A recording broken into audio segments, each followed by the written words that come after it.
Heading into June, it already looks like everyone's decided on anime of the season, to no one's surprise. Spring's been a fun season, and a lot of it is due to the variety of great hits that we've gotten. So without further ado, let me tour you through the sights and sounds of Spring 2022 and talk about what I think are the best new anime we've gotten so far.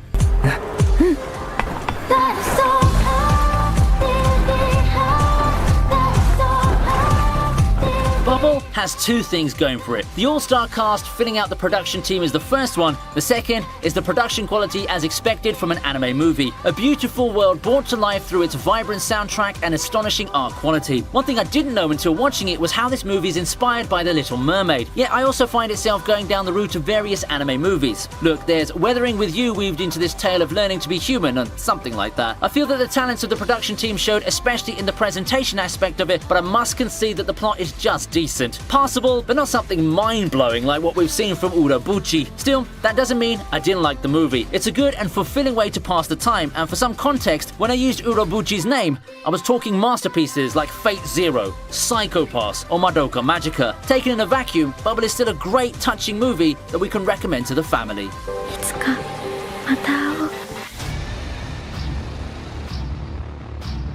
Released not too long ago, Vampire in the Garden tells of a tale we're probably familiar with at this point. Humans hiding in city walls, fearful of the monsters that lie beyond. However, those walls do little in preventing the idealistic Momo and the Vampire Queen from having their chance encounter. Members of two conflicting species, bound by their desires for change, embark on a journey to find Eden. It's an engaging story that's well-paced, closing at just 5 episodes. I mean, I'd even consider this a movie instead of a full anime series, and I feel like it's intended to be watched as such, filled with characters that you can't help but empathize and root for, as well as an enchanting world brought to life by the efforts of Studio Wit. Vampire in the Garden is a relatively short watch that will leave you feeling satisfied. Vampire in the Garden's not the perfect show, nor is it a masterpiece or anything like that. Still, it's a show that leaves a strong impression, a visible impact in the audience's heart. I sure didn't expect something of this quality when I first saw the previews. Next is Tomodachi Game. 今日の沢木の下着の色知ってるか? Entering the season, I felt that this would be one of the cult classics of the season. I know it won't be a super mainstream hit, but with its overall themes and ambiance, I feel that it will garner a niche yet passionate fan base. I guess it also helps that other non-anime media such as Squid Game became hits not so long ago. Not to say that they're the same, but the somewhat similar vibes will make some people check this one out. There's also Danganronpa, so yeah. The story beats are quite predictable to some people, but that doesn't make Tomodachi Game any less entertaining. For me, it didn't bother me that much, and I felt that the twists and turns the story took are quite enjoyable. I personally have a great time whenever I get to see the main character show off his skills and tactics. What started out to be a series of games ended up being more complex and compelling as they go on, and it always leaves an air of mystery in its wake. Tomodachi Game is one of the most promising hits of the season, but I think that it's also something that lends itself to being niche in the world of anime. 忘れるからさ。結局俺にはこんな方法でしか守れなかった。 Next is Shikimori's Not Just a Cutie. 頑張って。 Slice of life isn't typically the genre that I look out for immediately when looking at the seasonal charts, but after finding myself so enthralled by Dress Up Darling last season, I'm definitely up for more. Naturally, Shikimori looks to build on that momentum of plain guy having misadventures with a cute and in this case cool and badass partner. Shikimori's Not Just a Cutie finds itself to be one of those slice of life shows that try to bring something new to the table and succeed at it. While it's nowhere near the top of the charts and Shikimori and Izumi don't quite capture the magic Marin and Gojo brought, it's still a very cute and entertaining watch. The show puts a lot of its eggs in the production basket as it looks very clean, vibrant and refreshing. Perfect for the kind of mood that the show has going for it. If you like something new out of the slice of life genre, complete with pretty visuals, Shikimori must make it to your seasonal watch list.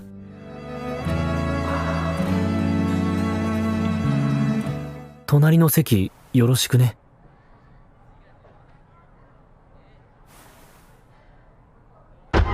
無視されてね。 While I compared Shikimori with Dress Up Darling, I think that Aharen can be compared to Tanaka-kun. Remember that show? or maybe a bit of Gomi-san if you want something more modern. It's another odd couple rom-com that in its way brings something partially new to the table. I'm mainly talking about the emphasis on the dynamic between Aharen and Raido. It's something that doesn't come up often, and I think that it's your reception of such dynamic which will determine how much you'll enjoy Aharen-san. It's one of those shows that produces a lot of its comedies through various mishaps and misunderstandings, also exaggerated reactions and assumptions. There are a lot of laughs to be had and a whole load of jokes thrown your way in this charming rom-com. It's not the most original thing out there, but it tries to stand out and do its own thing. Probably the most quirky, fluffy show in the season if you get what I mean. そんなまさかアハレンさんクローン人間何人ものアハレンさんが存在していたのか But hey, in order to get up to speed with the latest anime, we all have our streaming sites to thank for that. But what about the older ones? The ones that haven't gotten their licenses renewed? Well, where do I start? And how do I get the best deal on those? That's where our sponsors of this video, Slick Deals, come into play. Slick Deals is a browser extension that acts as an aggregator to compare and contrast prices of products online. It gives an overall view of the prices of products and informs you about possible promos and discounts in order for you to get the best possible deal. Plus, it also has this cool function that automatically looks for coupons, so keep those discounts coming. And it doesn't just stop with anime. You can get your fair share of video games, appliances, gaming peripherals, and loads more. That way, I could get your money's worth when looking for anime movies and series. The other thing I love about Slick Deals so much is how community-oriented it is. Prices get updated in real time thanks to its ever-active community with tens and thousands of customers. That way, you can always guarantee to get the best prices, even as the market shifts. If you're someone who remotely enjoys online shopping, Slick Deals is here for you. Beat the game in the world of online shopping and make the most out of your opportunities with Slick Deals. Download it through the link in the description box. なんだお前こんにちはアークです見るに耐えないので不意打ちしてみました It seems that the wait for a new Overlord season has grown the appetite for more shows like it. So we've got Skeleton Knight in Another World. People have compared the two, and some have even called this show Overlord with a more heroic protagonist. With that comes a story that has an overall lighter tone. It's faster paced, and the world building, while good, isn't quite as intricate as I'd have wanted. Still, it's a fun and enjoyable watch if you're up for some isekai. It's not super unique or anything like that, but as a show, it's passable and enjoyable, mainly due to the familiarity of all of the attractive designs for the characters. Also, can I just talk about how it had such a banger of an OP? I've been a Pilike fan for almost a decade now, and it's wholesome to see him make it.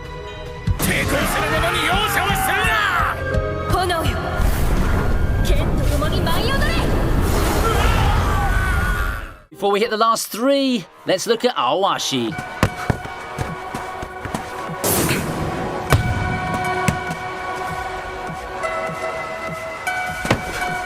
It's been a while since I've felt so good about an up-and-coming sports anime, but Awashi just hits all the right notes for me. I don't know, I guess it's just because the more polished and professional setting of it all, gone with the high school clubs and the magical powers in moves. Not that I find anything wrong with that, of course. It's just that I feel it's nice to take a break from the haikyus and kurokos occasionally, even though I do like those shows. I guess that's why Awashi clicks for me. Being someone who has an interest in actual football, I like how the show emphasizes the leagues and actual strategies. It's got a combination of sports action and drama, and comparing it with the manga, I'd say that the anime does a great job translating the key moments and emotions from paper to screen. It's also got a good balance between the sports segments, strategies, planning and such, with the actual story at hand, which isn't shabby at all. If you're someone with a large amount of passion for football in real life, Awashi is worth a try. You'll find it to be a welcome change of pace from the usual sports shonen shows, and it's super relatable. 世界へ連れて行ってやる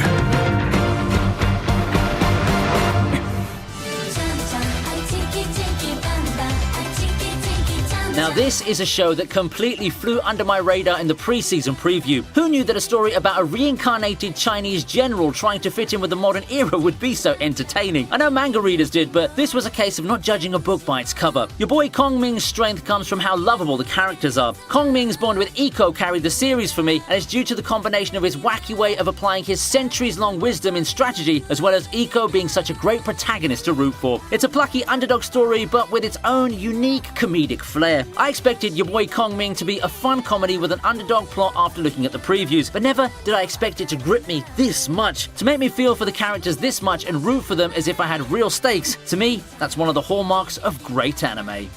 私からあなたに贈るものは出没と心象 Let's move on to Summertime Render. 待ってくれミオのこと守っちゃってね I've got an appetite for time loop stories. Summertime Render exists this season to satisfy that appetite, and while I had a great time reading it in manga form, I didn't expect the transition to anime form to be this good. Just like when I was reading the manga, I truly sensed the air of mystery as the revelations start coming one by one. In fact, some of those things that make mysteries work are magnified due to the presence of sound and visuals in the anime form. I already know where the story's headed, but that didn't detract me from enjoying the series one bit. Everything is just so on point, and I like how the show maintains tension through its presentation. It's too bad that the show is in Disney jail. That leaves some very inconsistent release schedules, making discussions quite hard to come by unlike the other seasonals. It may not have the power to move communities like ReZero or Erase did, but Summertime Render takes the concept of those shows and pushes it even further, somewhat under-discussed, and as unfortunate as it was, it's not the fault of the show.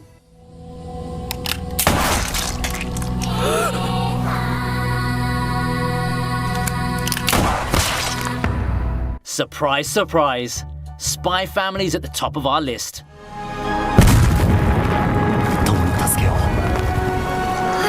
So unless you've been living under a rock or just not gotten involved in online anime communities in the past few weeks, you all know how big of an impact Spy Family has had. Everyone can't get enough of it, and it's by far the most popular anime of the season. Many consider it anime of the season already. Well, for me, I won't be crowning it absolute best anime of the season just yet, but it does make a very strong case, and that lies in the enjoyment factor. The show's not a masterpiece in the literary or critical sense of the word. It doesn't have all those multi-layered stories that are full of drama or symbolism, but it doesn't need to. It's a comedy, and its greatest strength is pushing the right buttons and being over the top in the proper way to create a show that's so immersive despite its absurdity. Spy Family is one show that's quite wholesome yet full of madness and wackiness that you'll only ever see in anime. It's not afraid to be very expressive, and it does such a great job in exploring family dynamics. You can feel for the characters, and you can't help but root for the makeshift family to succeed in their daily trials.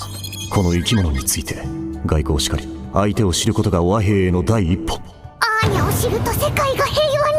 Now then, is Spy Family also your best new anime this spring season? Or is it something else? I want to see your list, so go ahead and make your voices heard in the comments section. Comments are good for the algorithm, and they help me get in touch with you more. You can also leave some recommendations of lists that you'd like me to put out in the future. If you prefer using social media, however, don't forget to drop by the ViniiTube Discord. You can also support the channel through Patreon for me to make even better videos for you in the future. I hope you enjoyed that video, and I hope that I was able to find some new anime for you to watch. See you again, and stay awesome.